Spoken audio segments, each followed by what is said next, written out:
नमस्कार मंडळी, खाद्यरुचीमध्ये आज आपण फक्त 1 वाटी साबुदाण्यापासून खूप साऱ्या अशा साबुदाणा बटाटा पळी पापड कसे बनवायचे अगदी परफेक्ट पाण्याच्या प्रमाणासहित बघणार आहोत. हे बघा, अगदी डिटेल रेसिपी आहे. अगदी खुसखुशीत होतात. बघू शकता तुम्ही, साबुदाणे पण छान असे फुलले गेलेले आहेत.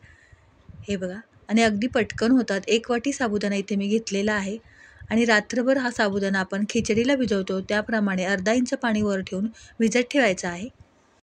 दुसऱ्या दिवशी सकाळी आपण साबुदाणा बटाटा पळी पापड करायला घ्यायचे आहे. साबुदाणा छान भिजलेला आहे. आता इथे 1 वाटी साबुदाण्यासाठी आपण 6 वाटी पाणी घेणार आहोत. त्याच वाटीने आपण 6 वाटी पाणी घ्यायचं आहे.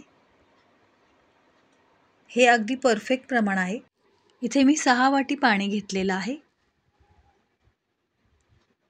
आणि आता गॅस चालू करायचा आहे आणि पाणी गरम करण्यासाठी ठेवायचं आहे. तोपर्यंत आपण बटाटे किसायला घेऊया.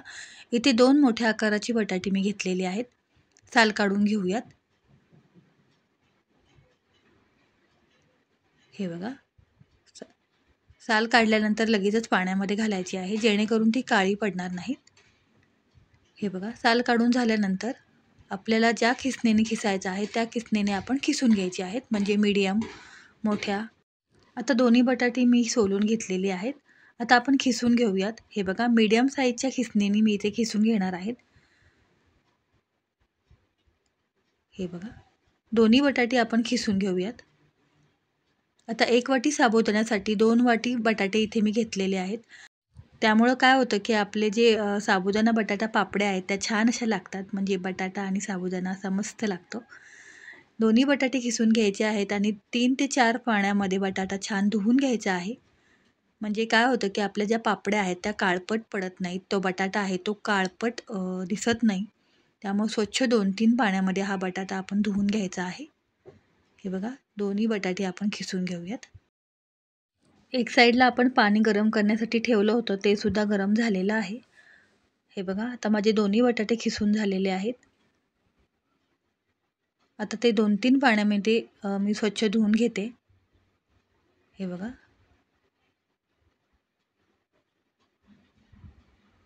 2-3 पाण्यामध्ये स्वच्छ खळखळून मी धुवून घेतलेला आहे बटाटा. आता काय करायचं आहे, आपलं पाणी छान गरम झालेलं आहे, तर त्यामध्ये आपण हा साबुदाणा घालायचा आहे आणि 4 ते 5 मिनटं छान असा शिजवून घ्यायचा आहे. सतत ढवळत राहायचं आहे, जेणेकरून साबुदाणा आहे तो खाली चिटकणार नाही.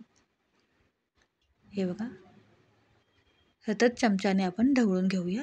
3 ते 4 मिनटं साधारण झाली की अगदी थोडासा रंग बदलतो साबुदाण्याचा.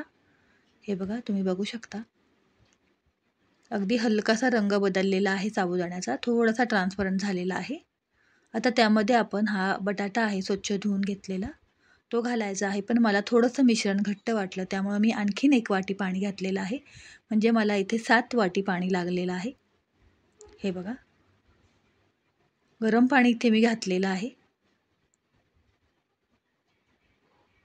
हे बघा, पुन्हा व्यवस्थित मिक्स करून घेऊया आणि अगदी हलकीशी उकळी आली की आपण खिसून घेतलेला बटाटा आहे तो घालायचा आहे. हे बघा, इथे मला 4 ते 5 मिनटं झालेली आहेत.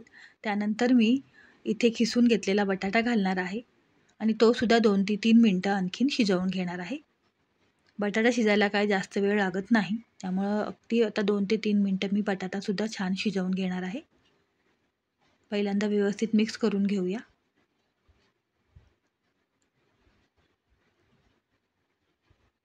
हे बघा, अशा पद्धतीने अगदी पटकन होतात आणि खूप साऱ्या आपल्या पापड्या होतात आणि चवीला सुद्धा खूप छान अशा लागतात. हे बघा, व्यवस्थित बटाटा आपण मिक्स करून घेतलेला आहे. 2 ते 3 मिनटं छान असा शिजवून घेऊयात. हे बघा, 2 ते 3 मिनटं झालेली आहेत. अगदी मिश्रण आपलं छान घट्टसर झालेलं आहे. आता आपण त्यामध्ये अर्धा चमचा फक्त इथे मी मीठ घालणार आहे. जास्त मीठ नाही लागत, अर्धा चमचा इथे मीठ लागतं आपल्याला. हे बघा, पुन्हा व्यवस्थित मिक्स करून घेऊया. तुम्ही जर जिरं खात असाल उपवासासाठी ते घातलं तरीसुद्धा चालेल. चिली फ्लेक्स घातलं तरीसुद्धा चालेल, किंवा मिरची, हिरवी मिरची वाटून टाकली तरीसुद्धा चालेल. पण मी फक्त मीठ टाकून ह्या केलेल्या आहेत. हे बघा, व्यवस्थित आपलं हे मिश्रण छान शिजलेलं आहे. बटाटासुद्धा छान शिजलेला आहे, तुम्ही बघू शकता. आता आपण गॅस बंद करूया आणि अगदी थोडंसं थंड झालं की ह्या पापड्या आपण पाडून घ्यायच्या आहेत. एका प्लास्टिकच्या पेपरवर पाडायच्या आहेत. तेल वगैरे लावायची काहीच आवश्यकता नाही. अगदी सहजरित्या त्या निघतात. हे बघा. या मी आधी पहिल्यांदा घरातच पाडून घेणार आहे आणि नंतर कडकडीत उन्हामध्ये नेऊन ठेवणार आहे गॅलरीमध्ये. आता मी तुम्हाला शूटिंग दाखवायचं आहे म्हणून घरातच पाडते. खाली प्लायवूड आहे, त्याच्यावर प्लास्टिकचा पेपर आहे आणि त्याच्यावर ह्या पापड्या मी पाडत आहे. हे बघा, अशा प्रकारे छान अशा पापड्या पाडून घ्यायच्या आहेत. बटाटा किती छान दिसतोय तुम्ही बघू शकता. हे बघा, मस्तच. हे बघा, सगळ्या पापड्या मी पाडून घेतलेल्या आहेत आणि उन्हामध्ये मी ह्या वाळवून घेणार आहे. 2 ते 3 दिवस छान कडकडीत उन्हामध्ये वाळवून घ्यायच्या आहेत. म्हणजे वर्षभर टिकतात आणि अजिबात खराब वास येत नाही. इथे आपण तेलाचा वापर केलेला नाही, त्यामुळे खवट वास येत नाही. हे बघा, मस्तच. खूप साऱ्या आपल्या एका वाटी साबुदाण्यापासून ह्या पापड्या तयार झालेल्या आहेत आणि फक्त 2 बटाटे इथे मी वापरलेली आहेत. तुम्ही बघू शकाल की खूप साऱ्या पापड्या इथे आपल्या तयार झालेल्या आहेत. छान अशा आपण वाळवून घेऊयात आणि वाळवल्यानंतर तुम्हाला दाखवते. हे बघा, 3 दिवस मी छान कडकडीत उन्हामध्ये वाळवलेल्या आहेत. अगदी पांढऱ्या शुभ्र अशा आपल्या ह्या साबुदाणा बटाटा पापड्या तयार झालेल्या आहेत. अगदी पटकन होतात, काही वेळ लागत नाही. हे बघा, आता तेल छान तापून द्यायचं आहे आणि त्यानंतरच ही पापडी त्यामध्ये घालायची आहे.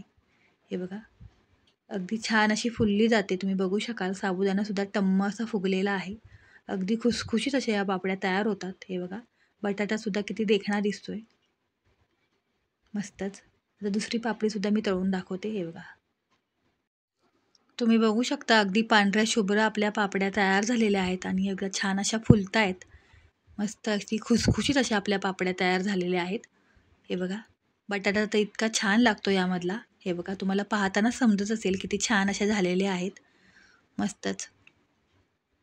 आणि हे जे प्रमाण मी सांगितलेलं आहे ना, ते अगदी परफेक्ट प्रमाण आहे. 1 वाटी साबुदाणा, 2 मोठी बटाटी आणि 7 वाटी आपण पाणी वापरलेलं आहे. थोडंसं पाणी अर्धी वाटी इकडं-तिकडं होऊ शकतं, पण अगदी हे परफेक्ट प्रमाण आहे.